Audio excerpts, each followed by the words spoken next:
Bonsoir donc à toutes et tous. Eh bien écoutez, je suis très heureux de vous retrouver dans cette nouvelle vidéo. Et dans cette vidéo, on va parler de la chaleur. Et oui, la chaleur qui va revenir sur la France, c'était inévitable de toute façon, il fallait bien que ça revienne un jour. Et bien ça va revenir à partir de ce vendredi et surtout de ce week-end. Force est de constater que pour le moment, on est dans des températures qui sont largement en dessous des moyennes de saison. On est parfois 5 à 6 degrés à l'échelle nationale en dessous des moyennes et même parfois jusqu'à 10 degrés sur les régions du quart nord-est. C'était le cas notamment ce mercredi qui était vraiment la journée la plus fraîche à l'échelle nationale. On aura encore une petite fraîcheur automnale au nord de la Seine et au nord de la Loire d'une façon globale pour cette journée de jeudi, mais à partir de vendredi ça va changer. On a un anticyclone qui devrait remonter de Méditerranée, d'Afrique du Nord petit à petit. On a une dépression, une goutte froide qui va s'isoler comme souvent vers le Portugal. Et entre les deux, c'est un vent de secteur sud-sud-ouest qui va drainer de l'air de plus en plus doux, de plus en plus chaud sur notre pays. Alors à ce jour, il y a quand même encore de nombreuses incertitudes concernant l'intensité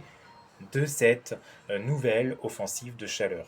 Déjà, il y a de l'incertitude parce qu'il y a des modèles qui voient effectivement une situation gérable, on va dire. Certes, il ferait chaud de façon durable en plus, pendant plusieurs jours d'affilée malgré tout. Mais grâce à des nuits qui seront largement respirables, ça irait, ça serait une chaleur gérable. Et en plus, en journée, on serait à peu près entre 25 et 30 degrés au nord et de 30 à 35, 34 au sud. Vous allez me dire, c'est beaucoup, c'est déjà pas mal pour la journée. Mais grâce aux nuits qui seront relativement fraîches, on ne parlerait dans ce cas-là pas de vague de chaleur ni de canicule. En revanche, il y a d'autres échos qui font office éventuellement d'une vague de chaleur et d'une canicule. Et là, ça serait beaucoup plus inquiétant, parce qu'il y a certains scénarios qui verraient les 40 degrés dans le sud-ouest, et pas que, peut-être sur une large moitié sud et ouest de la France en particulier, et on dépasserait allègrement 30 à 35 degrés, 36 sur le reste du pays. Là, on serait vraiment dans le scénario quasiment digne de fin mai. On serait vraiment dans une vraie vague de chaleur, voire canicule, avec des nuits tropicales qui seraient très suffocantes, notamment en ville, et qui seraient vraiment insupportables. Ce serait bien le pire scénario qu'on pourrait avoir avec cette optique donc de chaleur.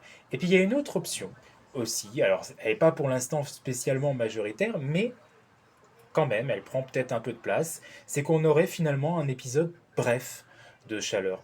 Et on n'irait même pas vers une canicule ni une vague de chaleur au final. On irait vraiment vers un pic, vers un petit passage de chaleur modéré de quelques jours. Et ensuite, ça serait le retour d'un flux océanique qui reviendrait Atlantique, avec de l'air plus frais, qui reviendrait notamment dans la moitié ouest et le nord de la France, avec peut-être un petit alvègue et donc peut-être quelques orages qui pourraient se créer, notamment à l'avant de cette nouvelle masse d'air qui arriverait près de l'Atlantique. Donc vous voyez, il y a quand même encore des incertitudes concernant l'intensité de cette nouvelle offensive de chaleur qui est annoncée à partir de vendredi et surtout pour le week-end. L'extension géographique, on n'en a pas tellement, même si ça restera toujours plus timoré, donc plus faible près de la Manche. Globalement, sur les trois quarts du pays, c'est bien la chaleur de toute façon qui reviendra.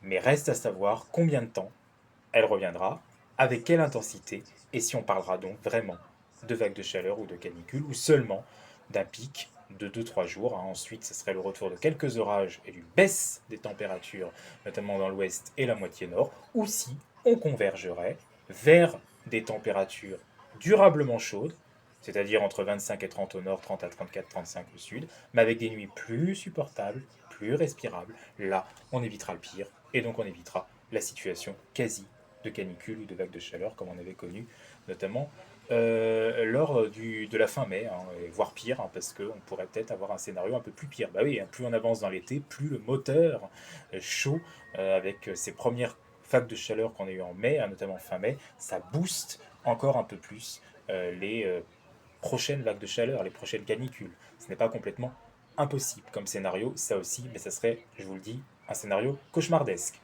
Donc voilà, une affaire à suivre. Moi, ce que je pense, de mon avis personnel, c'est qu'on n'irait pas vers une canicule.